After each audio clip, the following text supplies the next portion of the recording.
Hey, good morning to everybody. Happy Thursday. It's Daryl here. It's bright and freaking early, 4 a.m. here in Connecticut on the East Coast.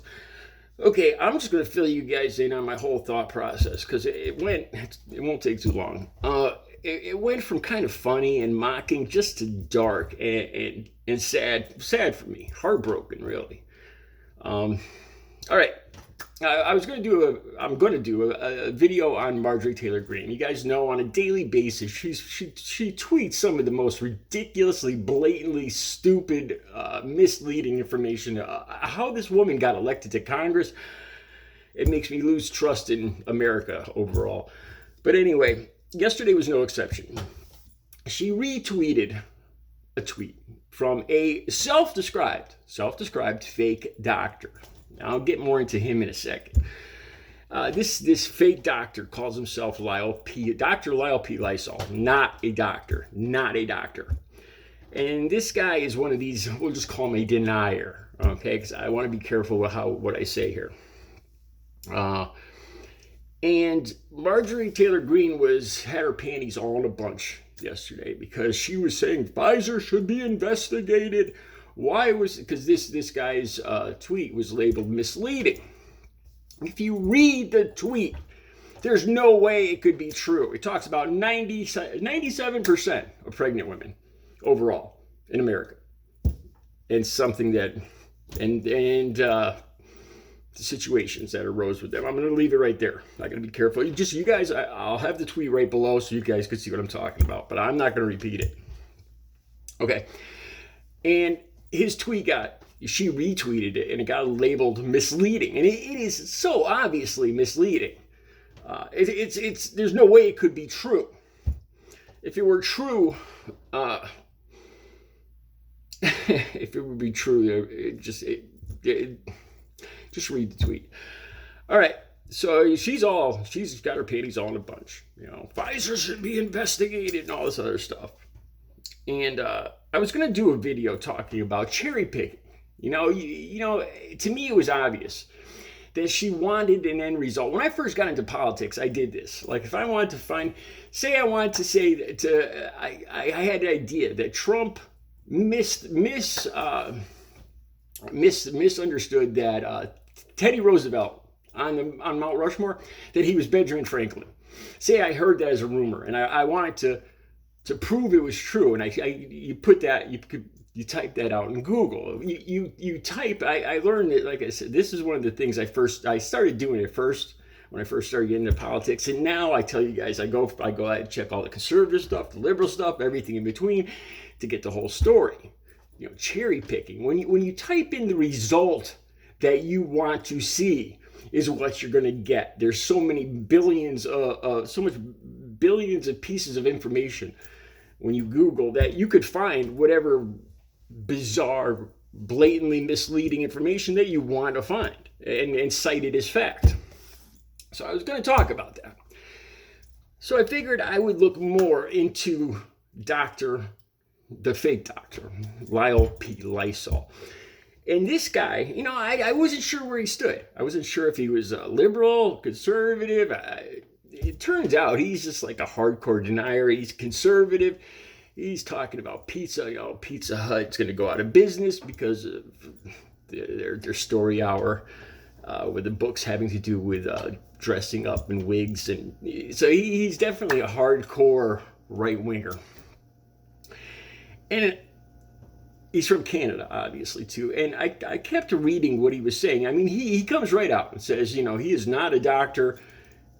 But a lot of the information he's putting out is misleading. And then I remembered Audrey. And, Audrey, for those of you that don't know, I'm going to say it once again. This is my best friend.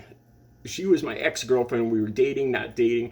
We lived together. She was the very first girlfriend I ever had in third grade through 6th grade. And then we met up again and got together in recovery. And we were still best friends. I went and visited her last June. She was moving to Florida. We talked about the vaccine. And she said that she didn't trust the government. She wasn't going to get it. She was going to Jacksonville last July.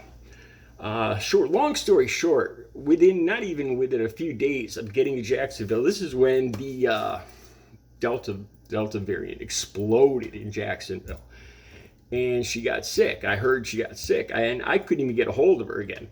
That was the last time I ever saw her. One of the last things she said to me was that I'm not going to get the vaccine. I don't trust, And I thought about this doctor, and this fake doctor, and Marjorie Taylor Greene, and this is the stuff that she believed. And I thought about the hell that her family told me what was going on in the ICU with the ventilator. She was like me. We ran on the treadmill together. We went to the gym together every day. She was a healthy 54-year-old woman, healthy as can be. She would outrun me on the treadmill. And the horrific details I got of her being in ICU on a ventilator, how her voice was going to be gone, how her vocal cords were going to be damaged, even if she did survive.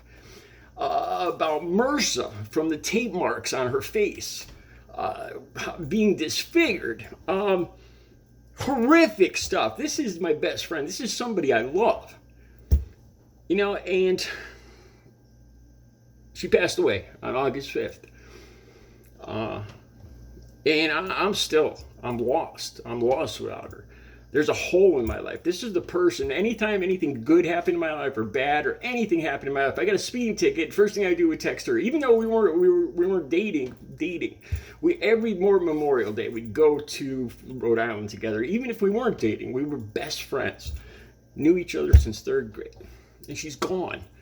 And I don't talk about this. I don't see any reason to talk about this. I don't see any reason to blame anybody, people that told her about, that put ideas in her head, because she's just gone, and it just hurts, and it leaves this huge hole in my life, and there's just no point in it.